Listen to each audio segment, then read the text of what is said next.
Olá, queridos amigos e irmãos. Eu me chamo Joana Pimentel, sou esperantista e espírita e com base no livro Vida Feliz, ditado pelo espírito Joana de Ângeles ao médium Divaldo Pereira Franco, eu apresento toda semana gota de espiritualidade e de fraternidade, que consiste numa leitura, um breve comentário, um alerta fraterno contra o suicídio. Sejam todos bem-vindos, por favor, compartilhem e divulguem. Bom, a nossa 156ª gota nos diz o seguinte: acostuma-te à verdade.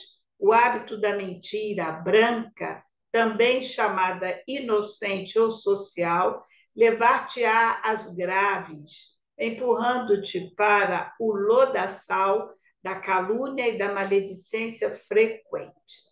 A fagulha produz incêndios semelhantes aos gerados pela labareda crepitante. Os grandes crimes se originam em pequenos delitos não alcançados pela justiça que ensejam o agravamento do mal. Usa de severidade moral para contigo, não embarcando nas canoas das conveniências gerais. Cada pessoa responde por si mesma e os seus atos ficam gravados na consciência individual. Sê tu mesmo em constante progresso moral. Beleza de mensagem. E aqui a nossa amiga espiritual está se colocando contra aquilo que a gente mais ouve no dia a dia. Todo mundo faz. Todo mundo faz, mas ela foi bem clara. Cada pessoa responde por si mesma e os seus atos ficam gravados na consciência individual. Isso é lei divina. Isso não é a gente que estabelece, não é o homem, não é a justiça humana. Isso é uma lei divina. Tudo que você faz, tudo que você pensa, tudo que você imagina, sente, fica gravado em você. E você só vai estar livre quando consertar o erro ou consertar, vamos dizer, a bagunça que a gente faz com as nossas escolhas. Então, ela foi clara em nos alertar para que a gente se acostume à verdade. Às vezes dói, a verdade, às vezes, chega até nós de uma maneira surpreendente, nos sacudindo para novas realidades. Mas precisamos seguir o conselho dela, acostumar-nos com a verdade. O hábito da mentira branca, sabe o que é mentira branca? É uma mentirinha, ninguém percebe, chamada inocente ou social. A gente mentiu para ela ficar quietinha, né? Levar-te às graves. Então, tudo tem um início. A mesma coisa, uma escada, você não chega no 20º se não passar pelo primeiro degrau, segundo, terceiro, tudo é evolutivo. Então, da mesma maneira, a nossa vida moral. Então, se nós nos acostumarmos com as pequenas mentiras, que alguns chamam de inocente e de social, ela vai nos levar às graves mentiras, que pode nos empurrar para o lodaçal da calúnia e da maledicência frequente. Isso não faz mal, não. Né? Igual aquela história que a gente sabe, da fofoqueira que foi até ao marido da vizinha, porque ela achou que a vizinha, ao receber alguém que ia consertar alguma coisa na casa dela, ela achou que era uma traição e comentou do nada com o marido da pessoa e o marido, por desilusão, se suicidou.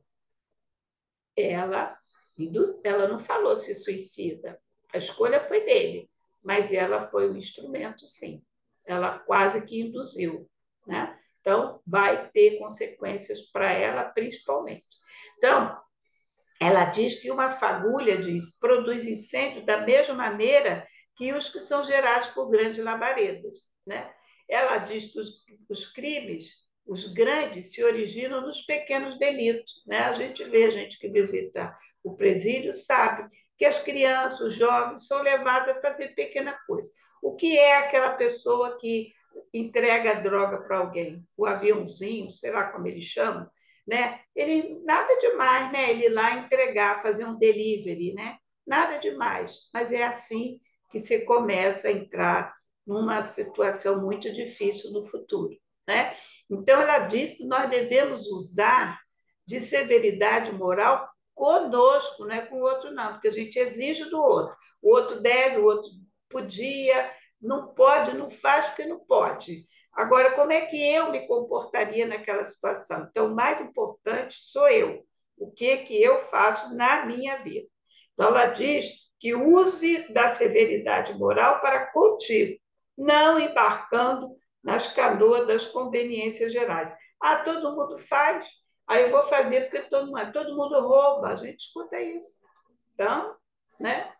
É de doer o coração da gente. Então, a gente está na contramão da evolução.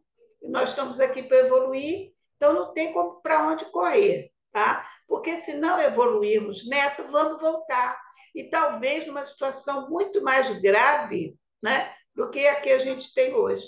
Então, é isso aí que a gente tem que ter como termômetro na nossa vida.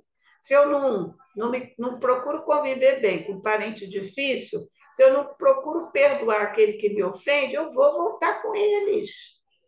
É só isso, mais nada.